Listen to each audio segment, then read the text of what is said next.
اور انسان کا دل تب تک ٹھیک نہیں ہو سکتا جب تک اس کی زبان ٹھیک نہ ہو. ہمارا ایمان، ہمارا آخرت کا کانسیپٹ کیسے ٹھیک ہوگا جب تک ہمارا دل ٹھیک نہ ہو؟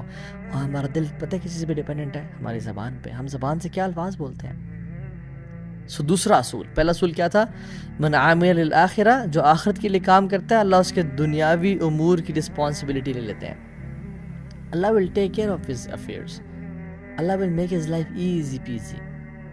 اللہ سبحانہ وتعالیٰ اس کو آسانی سے زندگی گزروا دیں گے. They live a rich life. They live a richness. میں مال کی بات نہیں کر رہا. They live شاید پرابلی ان کے اکاؤنٹ میں 5,000 10,000 پڑے ہوں، بٹ ان کو پرواہ نہیں ہے. ایک شخص سے تو میں ملا، گارڈ تھے، جو کہ میں صبح صبح سائیکلنگ پہ نکلتا تھا فجر کے بعد، تو میں مین ہائی ویز کو چھوڑ کے ایک دن میں نے کہا میں ذرا اسٹریٹس میں گھومتا ہوں، دیکھتا ہوں کون سے گھر صبح جاگتے ہیں، کون سے گھر سو رہے ہیں. And I was amazed to see اکثر گھر صبح فجر کے بعد سو رہے تھے.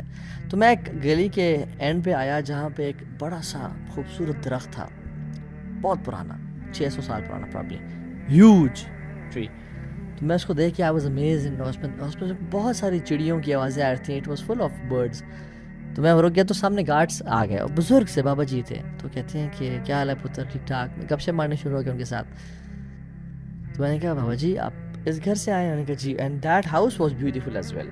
بڑا سا لان اور huge house, and the lawn was full of fruits and lemons and trees جو مختلف قسم کے ہوتے ہیں. تو میں نے کہا بابا جی یہ سارا ویجیٹیشن اور یہ ساری پلانٹیشن کون کرتا ہے؟ کہتے ہیں پتر میں کرتا ہوں. میں نے کہا اچھا. تو کہتے ہیں کہ بس اس کے مالک کے ایک بیوی ہے، ایک شوہر ہے، اور دونوں سارا دن تو یہاں ہوتے نہیں ہیں. دونوں صبح نکلتے ہیں، شام میں گھر آتے ہیں. ایک پتنی ڈاکٹر ہے، ایک بیوی پتنی وہ بھی کوئی کام کرتی ہے. تو دونوں نکلتے ہیں اور ان کی آپس میں بنتی نہیں ہے، بیٹا اللہ معاف کرے، ہر ٹائم آپس میں لڑتے رہتے ہیں. تو میں نے کہا بابا جی پھر یہ گھر سارا کون انجوائے کرتا ہے؟ کہتے ہیں پتر میں کرتا ہوں. یہ ٹریز میں نے لگائے، یہ پلانٹس لگائے، یہ فروٹس میں نے لگائے، اور ان کے فروٹس میں کھاتا ہوں. میں نے پرمیشن لی ہوئی ہے، میں یہ گارڈننگ کرتا ہوں، صبح آتا ہوں، شام کو چلا جاتا ہوں. میں کہ اپنے بارے میں بتائیں. کہتے میرے اتنے بچے ہیں، اتنی بیٹیاں ہیں، ایک حافظ قرآن ہے، مدرسے میں پڑھا ہے، ایک فلاں مسجد کا امام ہے. اور یہ کرتے کرتے سبحان اللہ اس نے کہا کہ اللہ کا بڑا شکر ہے جی، اللہ تعالیٰ نے بہت نوازا ہے. I live a beautiful life. And I was like سبحان اللہ یار، this guy is rich, this guy is enjoying his life. اللہ تعالیٰ نے اس کی زندگی میں کام اس کے سمیٹے ہوئے ہیں اور اس کے لیے آسانی کر دیا. دوسرا اصول، من اصلح سریرتہ اصلح اللہ علانیتہ. جو اپنی تنہائیوں کو پاک کر لیتا ہے اللہ تعالیٰ اس کی پبلک لائف، اس کا جو امیج ہے اس کو بہترین بنا دیتے ہیں. پہلا اصول کیا تھا؟ جو آخرت کے لیے کام کرتا ہے اللہ دنیا کی تمام رسپانسبلٹی ذمہ داری لے لیتے ہیں. دوسری جو شخص اپنی پرسنل اور پرائیویٹ مومنٹس کو پاک رکھتا ہے، ان کی اصلاح کر لیتا ہے، اصلح اللہ علانیتہ. اللہ اس کی جو امیج ہے، جو اس کی پبلک لائف ہے، جو لوگ اس کے بارے میں سوچتے ہیں اور جو ایک اس کا پرسیپشن ہے، اس کو ٹھیک کر لیتے ہیں اور اس کے لیے آسانیاں کر دیتے ہیں لائف میں.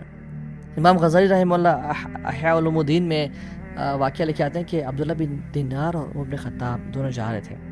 سفر کرتے کرتے رات ہو گئی، پڑاؤ ڈالا. ایک بکریاں کو چروانے والا آیا، کہا کہ ایک بکری تم سے پرچیز کرنی ہے. انہوں نے کہا جی ٹھیک ہے.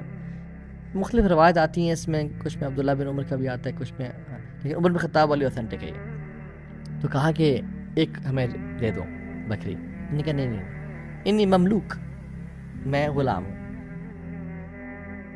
یہ شیپس میری نہیں ہے، میرے آنر کی ہیں. تو عمر بن خطاب نے اس کو ٹیسٹ کرنا چاہا، کہا کہ دے دو خیر ہے.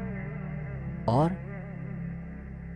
جب تم مجھے دے دینا، پیسے لے لینا، اور اپنے مالک کو بولنا کہ بھیڑے کھا گیا تھا. After all accidents happen. اس نے کہا اچھا ٹھیک ہے، میں مالک کو تو یہ بول دوں گا. فماذا اقول للہ، تو میں اللہ کو کیا جواب دوں گا؟ عمر خطاب بڑے امپریس ہوئے اسے، اور اگلے دن اس کے مالک کے پاس گئے اور اس کو مالک سے کہا کہ میں یہ خریدنا چاہتا ہوں، اور خرید کے اس کو آزاد کر دیا. اور ایک اور روایت میں آتا ہے کہ اس کی بکریاں بھی خریدیں اور بکریاں بھی خرید کے اسے گفٹ کر دیں، بٹ جس میں صرف یہ مینشن ہے کہ اس کو خرید کے آزاد کر دیا. دس از مور اوتھینٹک. اور کہتے ہیں هذه الكلمة اعتقدك في الدنيا، هذه الكلمة أعتقدك في الدنيا وأرجو أن تؤتقك يوم القيامة. اس کلمے نے جو تو نے کہا، تجھے اللہ نے دنیا میں آزاد کر دیا، تجھے اس کلمے نے آزاد کر دیا دنیا میں، اور مجھے اللہ تعالیٰ سے امید ہے کہ تجھے قیامت کے دن جہنم کی آگ سے بھی یہ کلمہ آزاد کر دے گا. اللہ اکبر. کیوں؟ کیونکہ اس میں تقویٰ تھا، اس کی پرائیویٹ لائف سیٹ تھی، وہ اللہ کا خوف رکھتا تھا. سو دا پوائنٹ ہیئر از، ہم اپنی زندگی میں کتنی دفعہ ایسے مومنٹس آتے ہیں کہ جس میں ہم تنہائی میں گناہ کر جاتے ہیں. اور یاد رکھیں جو تنہائی میں گناہ سے نہیں بچے گا نا، حدیث میں آتا ہے اللہ کی فرمایا میں آپ سے ایسی امت کے لوگوں کو جانتا ہوں جو قیامت کے دن آئیں گے بڑے بڑے ماؤنٹینز اور پہاڑ لیکن نیک اعمال کے، لیکن اللہ تعالیٰ ان کو ضائع کر دیں گے.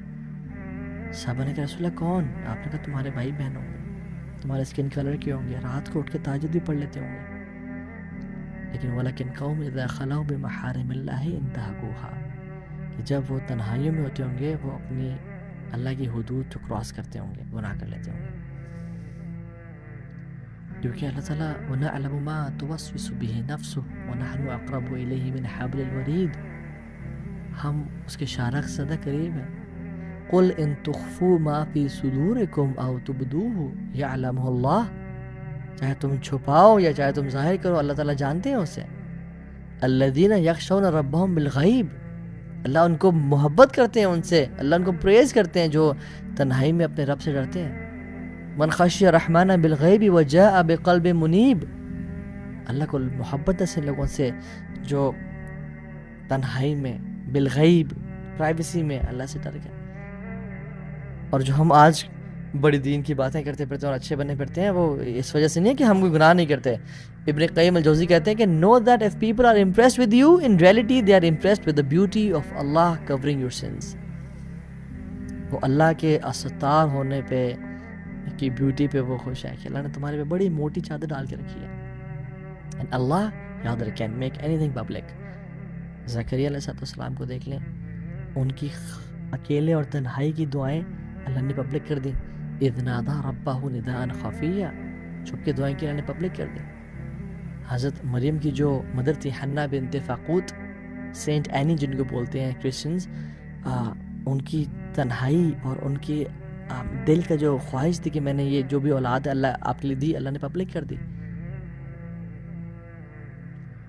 اور آپ کی بھی تنہائیاں اللہ پبلک کر سکتے ہیں، اور اگر تو پاک ہوئیں تو بڑی اچھی امید ہے دنیا اور آخرت میں. آخرت میں کیسے؟ وَرَجُلٌ ذَكَرَ اللَّهَ خَالِدًا فَفَاضَتْ عَيْنَاهُ، اللہ تعالیٰ اس شخص کو آخرت میں قیامت کے دن عرش کا سایہ نصیب کریں گے جو اکیلے میں تھا اور آنکھوں سے آنسو بہایا کرتا تھا اپنے گناہوں پر.